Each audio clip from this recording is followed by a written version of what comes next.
one thing that I really want for you guys is I want you to take control of your practice. And one thing that I'm really adamant about, and this is something I learned through practice, and it was very good advice and good coaching for me, and it helped our practice tremendously.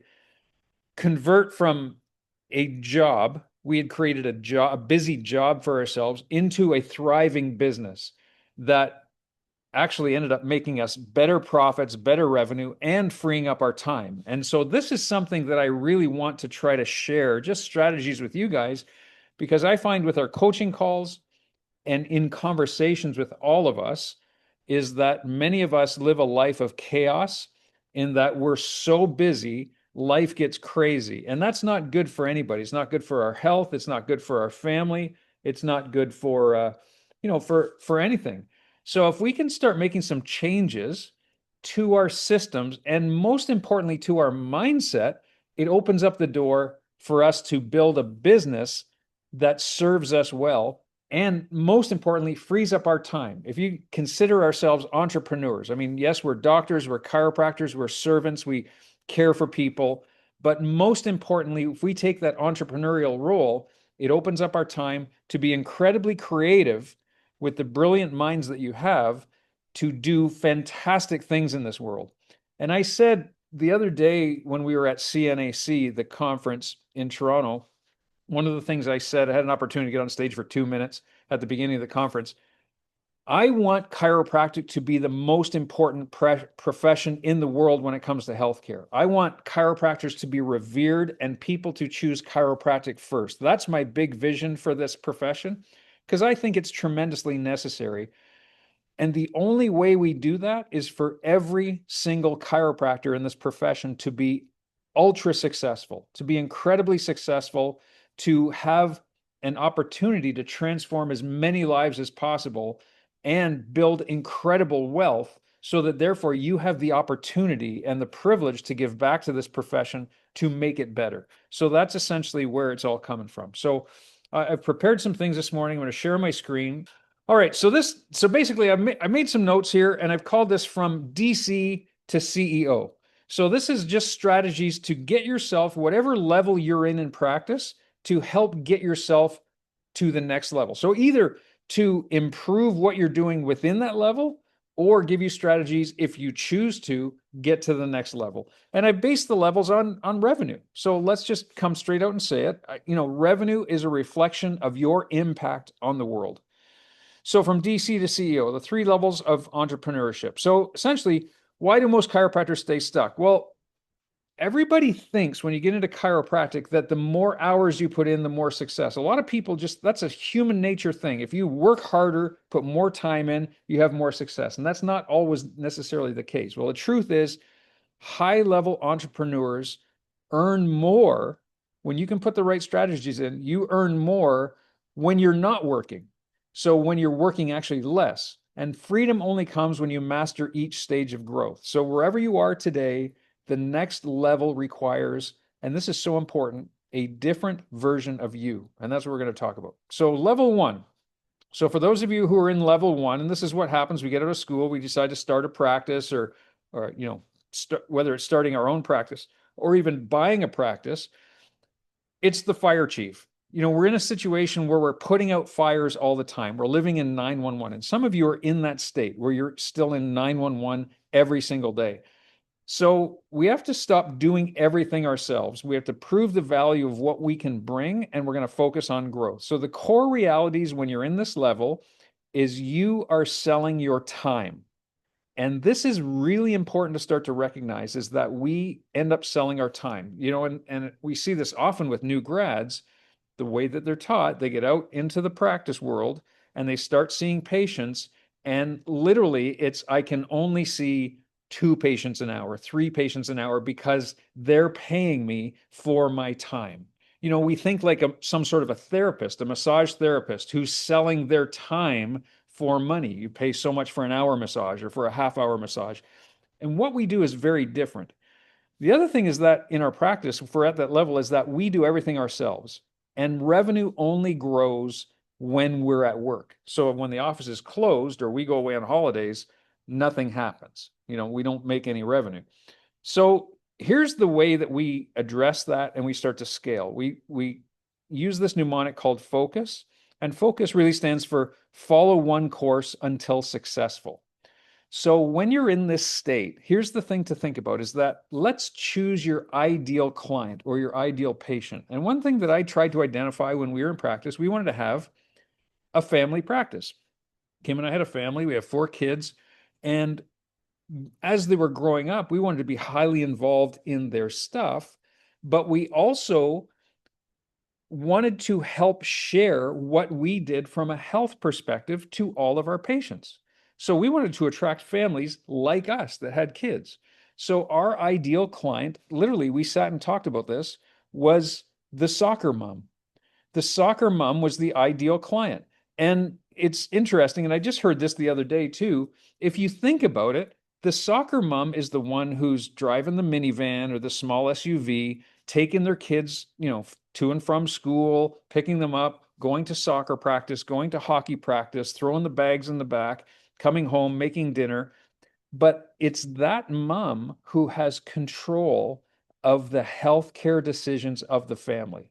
And usually it's the dad who says yes to the mom, depending on what the mom wants to do when it comes to healthcare.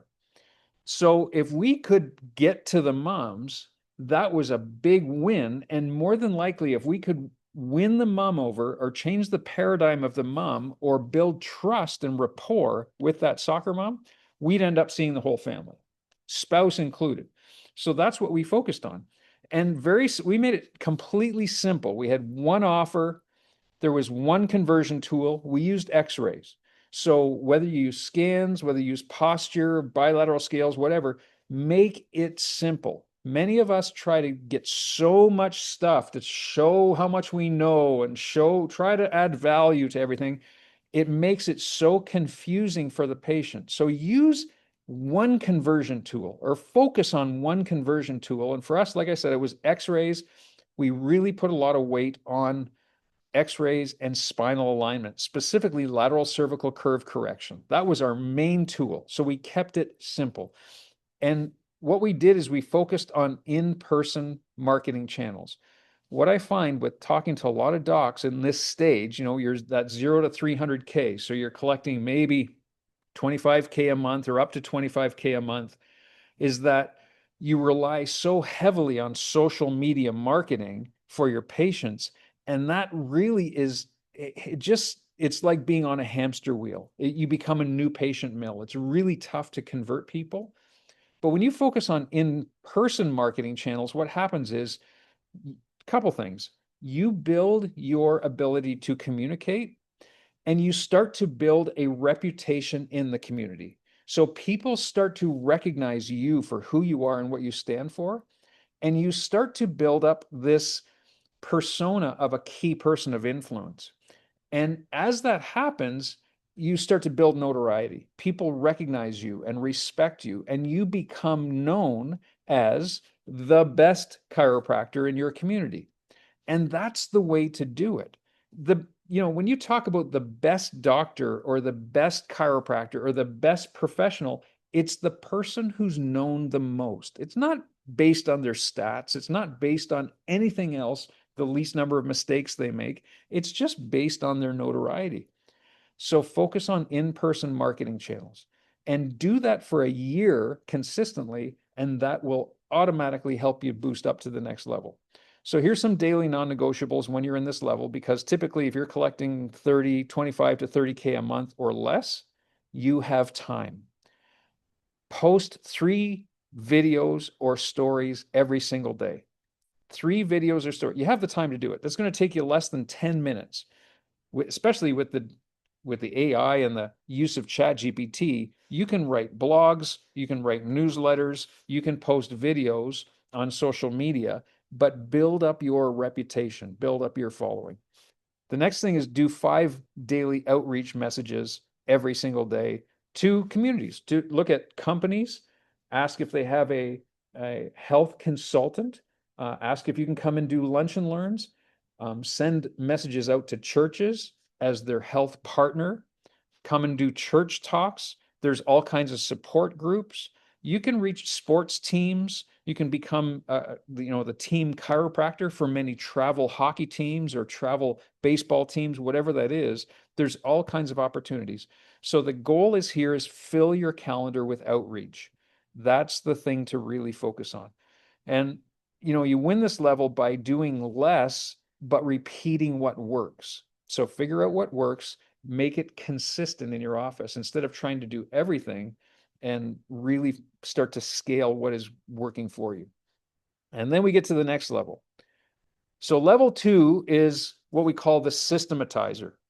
And this is where you start looking at buying back your time. So if you're in this level, typically you're collecting 25K to about 50K a month. And this is where you become the bottleneck of your practice. So your practice won't grow because what happens is that, you're the limiting factor. And I said this the other day, is that when you think about this, you're only as good as your systems. And what happens is, if your systems have got you to a certain level, for you to advance into the next level, the systems have to change. Because what happens is, let's say you have a big event or a big dinner, or maybe it is some online advertising that brings in a lot of people.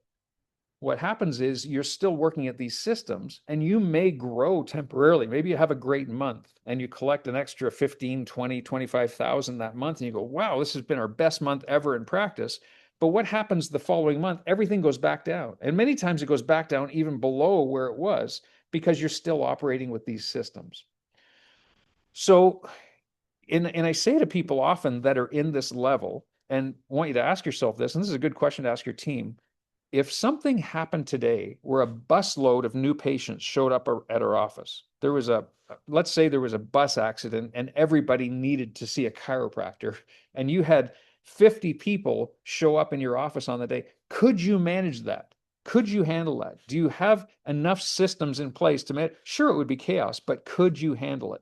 And most people go, we would pull our hair out. So these are things to ask yourself, is that what do we need to do to jump to the next level? So you've got high demand, but you can't keep up because your office is in chaos. And what happens is, because you're the bottleneck, you're the cook, the server, the host, the cleaner, you're doing all the roles at once. Okay, so this is the thing to start to recognize. Here's a nice exercise. Start doing a time, money, and energy analysis. Time, money, energy analysis. So what you do is you say, okay, if I'm collecting, let's say I'm collecting 50,000 in a month, and I'm putting in 200 hours in the month, what is my hourly wage in that month? Let's say, and hypothetically, let's say it's $400 an hour, for example, for all the time that I've put in. If I'm making $400 an hour, that's what my revenue is showing. So when I start to do this time, money, energy analysis, then I'm going to start to look at all of the tasks that I'm doing through the week that aren't directly making me money or aren't promoting my practice enough to increase the revenue in my practice. So maybe it's taking out the garbage. Maybe it's cleaning the bathrooms. Maybe it's, doing, preparing for the next event or dinner, whatever that might be. And I'm going to start to identify all those tasks and say, okay, if I'm making $400 an hour, I'm going to take 25% of that money and say, these are the low-level tasks. This is what I can pay to have this done. So I can take $100 an hour and say, I'm going to pay either an outside agency, or I'm going to pay my staff or bonus my staff that amount of money to get these low-level tasks done. So I want you to start thinking about that. And what this does is that this frees up your time. And freeing up your time gives you now the opportunity to either upgrade your skills, take a course, go to a seminar, to start to do things, or spend your time doing things that are going to create much higher level return.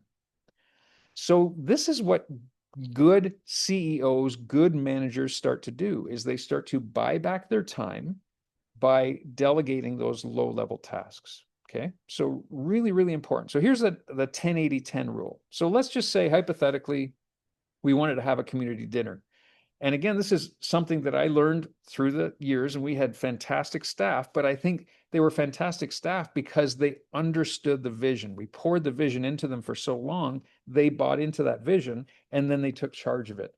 So we would cast the vision. So the first 10%, we would say, listen, we want to have a community appreciation dinner. I want to have 400 people at our community appreciation dinner. So I want this to, we called it the Italian wedding. I want you to think about Italian wedding. So, okay, so what would that look like? We need to get a hotel with a big room, like a big ballroom. We need to have a stage. We need a sound system. We need, for all the people to get fed. We're going to have a buffet. So we painted that picture, and then we said, you guys run with it. And the next 80%, they did. They booked the hall. They got the menu done. They started sending out invitations to our patients. We started marketing. We started advertising for this. They started taking the charge to call delegates in our city. They would call the mayor. They would call the member of parliament, invite them to this community appreciation dinner. We would have a little health fair. So we would talk to vendors, like-minded health vendors. So whether it's non-toxic cleaning products, or maybe it was some sort of a massage therapist or a naturopath or a nutritional health food store, whatever that was, to come and be vendors at that dinner. And they would pay a small fee to help offset some of the cost. And the team arranged all that. And then they put it all together. And then the last 10%, we would get together and fine tune the details. So I was not involved in 80% of that setup. We painted the vision, they did everything, and then we got together as a team and fine tuned everything. And this is, you can apply this 80-10 or a 10-80-10 rule to anything you're doing. But what that does, it empowers your team. And when you have an empowered team, you have a team that stays with you for a long time. And you then start to build a team that builds your business, builds your practice, rather than you pulling them along with you all the time. And here's one thing when you're in this level, and this is a non-negotiable, I would say, is that you need to have an office manager, or call them an executive assistant. And this is a person that starts to manage you, and you would meet with them on a regular basis. Sometimes it's daily, a few minutes a day, might be a couple times a week, whatever that is. But that executive assistant knows you. They know your schedule. They manage your calendar. Maybe they even answer emails on your behalf, so you're not distracted by all of the emails you're getting on a daily basis. But you have somebody that is literally managing your life. So that is a really, really important person to have on your side, and to train them up to that level to, again, allow you freedom, mental freedom, to jump into the next level. Okay. Some of you are running around with mental chaos in your mind because you've got so many things that you're trying to juggle. You're spinning so many plates and you don't get anywhere. You're spinning your wheels so much that you have no treads on your tires anymore because you're just trying to manage everything yourself. So have somebody start to manage your life. Take that out of your brain. You have so much talent and so many gifts to give to the world, but you haven't had an opportunity to share them because you're so busy spinning all the plates in your life. So your business only grows when you stop doing everything and start leading. So then we get to the next level. This is called the operator level. And this is where you start, you get from 50K a month up to, say, 80 to 90K a month. You're getting to that $1 million practice mark. And this is where you start really focusing on the systems. Okay, so some of you are in this state right now, which is fantastic, and you've built your office based on systems. And systems, there's a mnemonic for systems that says, save yourself time, energy, money, and stress. So this is where you start to focus on the systems, and you're constantly working with your team and meeting with your team to build these systems into your practice. You have a team manual. You have a systematic team manual so that if you have a new person that comes into your practice, they can see how your practice runs. We talked about using that camcorder method to literally manage every team training, record every staff meeting, and put that into a systematic playbook. So this level can start to feel a little chaotic because the business is working well, but it's somewhat a little messy. And this is where we need to start focusing on the really standardized way of onboarding, delivering, and managing patients. And let me give you an example here, because some of you And I know darn well, you're going to be thinking I'm talking to you directly. And a few of you on this line, I am, because what happens is that you may have a corrective care plan, or you have a standard care plan that when everybody comes in for care, if they're in a phase 1 or phase 2 or whatever level of care they're in, you have a relative care plan that has been proven to work for the majority of those patients in that level of subluxation. So you have a way to correct that, and it's very, very standardized, and it's effective, and it's effective, and you're good at delivering it. But what happens is you're still making deals. You're still in the state where you're still allowing people to come and pay as they go, or you're still making special arrangements for people based on what they tell you that they can pay. So putting those systems in place and being firm, bending but not breaking, is really important, because the more that you try to compromise on the delivery of your care, the more chaos you create for yourself and for your team. Plus, think about this too, is that when you start compromising on the care you're delivering, somebody comes in and you tell them, listen, you need to be here 3 times a week for the next 6 weeks or 8 weeks. And the person says, well, I don't know if I can come 3 times a week. Okay, well, how about we try 2 times a week? It's just going to take longer. You've just initiated a cancer cell in your practice, because now that person's going to go and tell their friend, hey, yeah, go see them, but he's going to tell you 3 times a week. But just tell him you don't want to come 3 times a week, come 2 times a week. And it's just going to start to snowball. And this is why your practice has got stuck at this level, and you've created this level of chaos. So standardize the systems and be firm with those systems in a kind and compassionate way. And don't be afraid to say no to people. I always say that chiropractic is really important. And people ask, is chiropractic a right or is it a privilege? Well, I would say, understanding the principle of chiropractic, everybody deserves an opportunity to hear the principle of chiropractic. Hearing the principle of chiropractic changes lives, it transforms lives. That's a right. But getting chiropractic care, that's a privilege. So, really important to understand that. So, don't compromise. If you're firm on your delivery of care and you know it works and it's a standard in your life, in other words, that's the level of care you're getting, to the level of care your staff is getting, don't compromise on it, because it does create cancer in your practice. There's 4 S's when you're in this level of practice or level of revenue. There's 4 S's. So this is kind of an operational foundation. You need to manage your practice based on stats. So knowing your LTV on a monthly basis, and LTV is lifetime value. So very simple calculation is your total revenue divided by the number of new patients. You have a general idea of what every new patient has a value of. And it's really, ultimately, it's a sign of your retention and the amount of money people are paying, each person's paying. And again, that's, and let's be very clear, it's not about the money, but money is a great reflection of our transformation of lives. So that's the first thing. You should know that right off by heart every single month. And then the CNAP, which is the cost to acquire a new patient. What does it cost you in your marketing costs? So in other words, what are you spending on ads? What are you spending on lunch and learns? What are you spending on dinners? What are you spending on extra team hours to do the marketing? Know that. So if it costs us $100 for every new patient, but our lifetime value is over $1,000, we're getting a 10-to-1 return on all of our marketing costs. Man, let's scale this thing as much as we can. Let's look at all the different avenues on how we can attract people into our office and change their lives. Our steps. So this basically comes down to training. So we document all of our procedures and we go over them as a team, and we go over them regularly to make sure that we're not missing steps. Because what happens if you're not training regularly, after about 6 weeks, those things that you've trained on are being left aside. Or if you get busier, guess what? If you're not following some sort of a process or checklist, those things get dropped. And that's what happens when we sabotage or practice sabotage. So whether you're doing it or whether your team's doing it, that's what happens.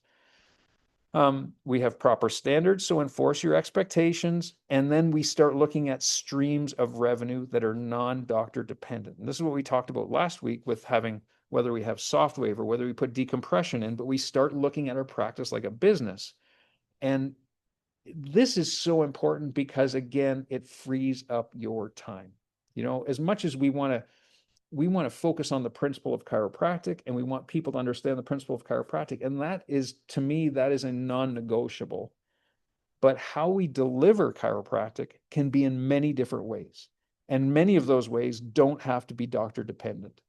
So these are things that I would suggest that as you become a business owner, you can certainly have great results by putting this stuff in. Key hire at this point is a delivery operations lead. So this is where, when you're in this level of 600 to 1 million, so you're collecting 50K a month to about 80K a month, somewhere in there. This is where I would suggest, this is where you can start looking for an associate.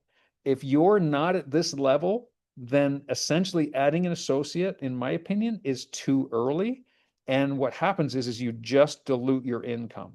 So the key is you don't hire an associate to grow your practice. You hire an associate to free up your time. So therefore, you can spend the time on higher value activities that will therefore grow your practice. So this is where somebody can take over marketing, sales, the conversion process, and obviously refining your product and services. And this will help you free up your time so that you can focus on these things. Maybe you go to more seminars, maybe you learn different techniques, maybe you learn different strategies with some coaching, whatever that might be. So systematization removes the chaos and opens the door to scale. And then this is the next level here is, you want to get to above $1 million a year. So you're collecting 100, 150, 200K, 250, 400K a month.